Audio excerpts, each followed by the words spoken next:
For this question we have a standard result, shortcut कह लीजिए चाहे स्टैंडर्ड रिजल्ट, मैं उसे पहले लिख दूं, that is M V perpendicular, then इसके बाद में 1 प्लस ई। अब वन बाय वन एक एक बात को मैं एक्सप्लेन कर दूं।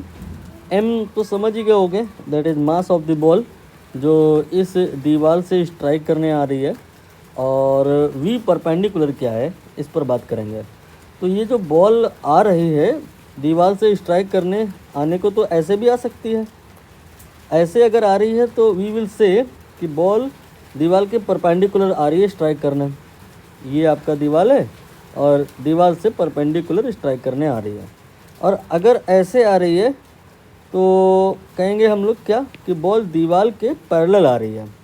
ठीक है, तो दो प्रकार से यहाँ पर मैंने बात करी है। एक तो बॉल में कम परपेंडिकुलर एंड बॉल में approach along the wall. Now हो सकता है बॉल ऐसे आ रही हो, तो जो अगर बॉल ऐसे आ रही है तो इस वेलोसिटी का दो कंपोनेंट होगा, one that will be perpendicular to the wall and other that will be along the wall, right. हमें यहाँ पर शॉर्टकट में कौन वाला पार्ट लेना है वेलोसिटी का, वो वाला कंपोनेंट लेना है, वो वाला पार्ट लेना है जो दीवार के परपेंडिकुलर है। ठीक है, एंड इसके बाद में एक और बात आ रही है, that is E. E is a variable जिसका वैल्यू जो है 0 से 1 के बीच में कुछ भी हो सकता है।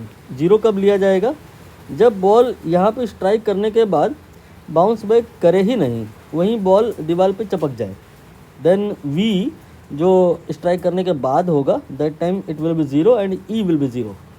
एंड E1 कब लिया जाएगा, E1 तब लिया जाएगा जब बॉल यहाँ टकराने के बाद उतनी ही स्पीड से आए जितनी स्पीड से वो हिट करने आ रही थी, मतलब कोई लॉस ना हुआ हो। यहाँ पर वही केस है और मोस्टली यही केस पूछा ही जाता है जहाँ पे बॉल रिफ्लेक्ट करती है और कोई लॉस नहीं होता है, दैट टाइम E1 लिया जाता है। जो अगर हम E1 ले लें तो ये हो जाएगा M then V perpendicular then 1 then plus 1, ये हो जाएगा 2mv perpendicular.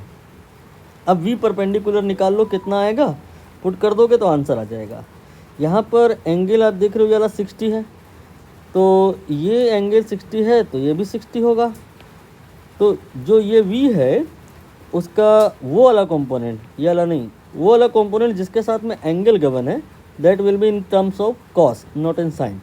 So v perpendicular will be v cos 60 and v cos 60 you know v by 2, क्योंकि cos 60 1/2 होता है यहाँ पे, यानी कि हमें रखना होगा v/2। रख दीजिए, 2 से 2 कैंसिल हो जाएगा and finally only answer will be mv।